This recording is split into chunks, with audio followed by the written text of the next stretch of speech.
Hari tu kawan saya datang rumah bawa anak-anak dia 3 orang. Anak dia yang kedua tu lelaki tau. Tak boleh duduk diam, langsung panjat sini, lompat sana, capai barang kaca. Saya ni takut je pecah ke apa ke kan. Budak tu memang tak boleh duduk diam. Membuatkan saya terfikir, adakah kanak-kanak yang tak pandai duduk diam macam ni, adakah bermaksud mereka hyperaktif? Adakah itu tanda-tanda ADHD? Ataupun itu normal untuk budak lelaki? Sebenarnya normal bagi seorang kanak-kanak untuk menjadi aktif, seperti mereka suka melompat, memanjat. Tetapi kita perlu lihat dan beri perhatian yang khusus jika mereka langsung tidak mahu duduk diam apabila berada di situasi yang memerlukan untuk mereka diam. Yang kedua, terlampau hyperaktif, terutamanya ketika berada di kelas dan suka untuk menumpukan perhatian ketika belajar. Pada usia berapa kanak-kanak tu kita boleh kesan hyperactivity ataupun kita boleh kesan ADHD? Kita boleh lihat pada peringkat umur 3 hingga 6 tahun. Apabila mereka telah masuk sekolah, mendapat feedback daripada teacher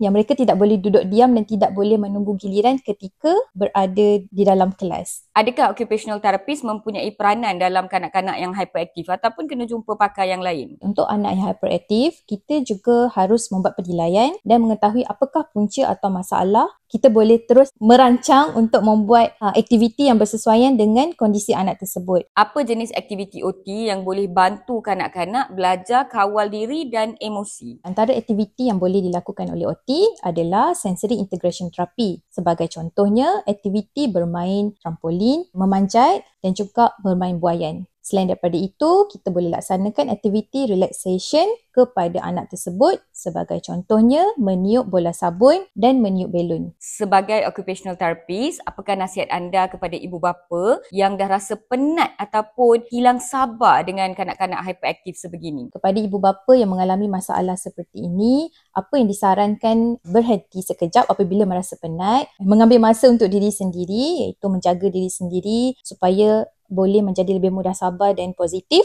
dan juga berkomunikasi dengan anak secara positif. Selain daripada itu, ibu bapa juga boleh meminta bantuan daripada pakar sokongan yang lain seperti occupational therapy, psikologis dan sebagainya. Saya harap penjelasan serta nasihat dan juga tips daripada pegawai occupational therapy ini memberi sedikit sebanyak pedoman kepada ibu bapa yang mempunyai kanak-kanak sebegini. Macam mana aktif diorang pun, masih anak kita, kita masih menyayangi mereka. Nama saya Nur Fadila binti Fauzi. Saya merupakan pegawai pemulihan cara kerja dengan pengkhususan terapi kanak-kanak dari Ara Damansara Medical Center. Ara Damansara Medical Center membawakan video berbentuk pendidikan kesihatan ini khas buat anda semua.